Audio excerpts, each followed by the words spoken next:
सुहागा हो गया, सोने पर सुहागा हो गया, नाले पर दहला, इसी को बोलते हैं। इसी को बोलते हैं गोल्डन अपॉर्चुनिटी, गोल्डन अपॉर्चुनिटी। तो अपना परिचय, मेरा नाम डॉक्टर एसपी वर्मा है।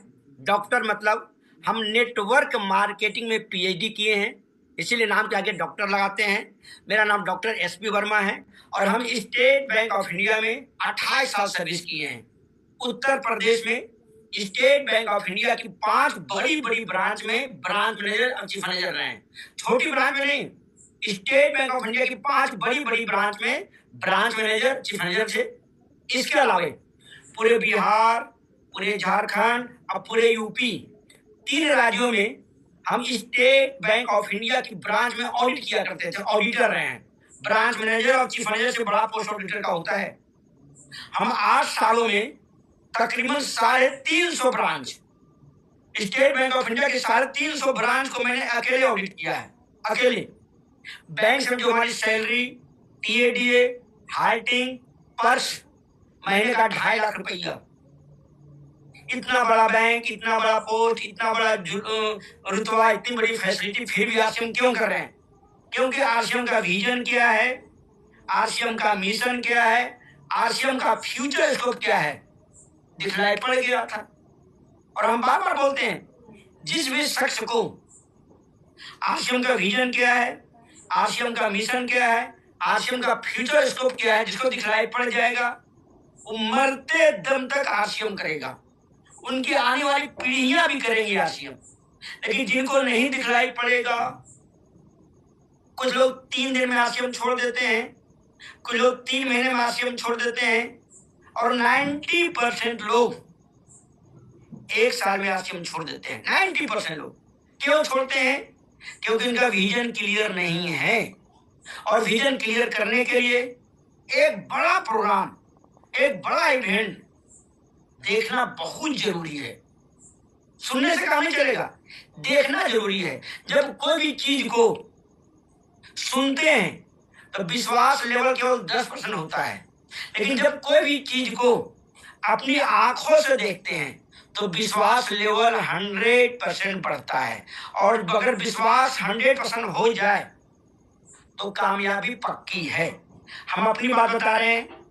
जब हम State Bank of India Chakia, जिला चंदौली, बनारस के पास में है, वहां पर हम ब्रांच मैनेजर वर्क कर रहे थे। 5 नवंबर 2006 को परम आदरणीय रेस्पेक्टेड मुकेश कोठारी सर का प्रोग्राम हो रहा था। हमको डेट भी याद है, 5 नवंबर 2006। परम आदरणीय कोठारी सर का 3 घंटे का मैंने प्रोग्राम देखा था। देखने के बाद बिना चीर फाड़ के स्टेट बैंक ऑफ इंडिया के ब्रांच मैनेजर का दिमाग ऑपरेशन हो गया था। तो यहाँ पर एक बड़ा प्रोग्राम देखना बहुत जरूरी है। और आरसीएम का विजन क्या है, आरसीएम का मिशन क्या है, आरसीएम का फ्यूचर स्कोप क्या है, अगर आप लोग देखना चाहते हैं और अपनी टीम के लोगों को दिखवाना चाहते हैं, एक बहुत ही बेहतरीन अवसर है। उसका नाम है 25 मई नेक्स्ट जनरेशन प्रोग्राम, जो दिल्ली में त्यागराज स्टेडियम में हो रहा है। बहुत शानदार प्रोग्राम हो रहा है, हिस्टोरिकल प्रोग्राम हो रहा है। वहां देखिए, कोई चीज को सुनना और अपनी आंखों में देखना बहुत में दोनों आसमान जमीन का अंतर होता है। तो हम लोग के लिए एक बहुत ही बेहतरीन अवसर है 25 मई 2025, बहुत ही शानदार अवसर है। और एक चीज और हम बार बार बोलते हैं, पिछले बार 7 जुलाई को 2024 में दिल्ली में त्यागराज स्टेडियम में यही प्रोग्राम हुआ था। ऐसा प्रोग्राम हुआ था, उसमें हम भी शामिल थे, हमारी टीम के काफी लोग शामिल थे। रोंगटे खड़े कर देने वाली प्रोग्राम थी। उस प्रोग्राम में हमको घटना एक याद है। उस प्रोग्राम में स्वर्गीय पीपी सिंह की पत्नी या बच्चे उनके बोल रहे थे। राकेश अरोड़ा सर की मैडम, स्वर्गीय राकेश अरोड़ा सर के मैडम और उनके बच्चे थे रत्नेश जैन, स्वर्गीय रत्नेश जैन की पत्नी सुबह जब बोलना शुरू की थी ना, मैक्सिमम लोगों के आंखों में आंसू थे। सिक्योरिटी होता क्या है? ऐसे बोलने से काम नहीं चलता है। जब उस घटना को जब सामने से देखा जाता है ना, तो जिंदगी भर याद रहता है, जिंदगी भर याद रहता है।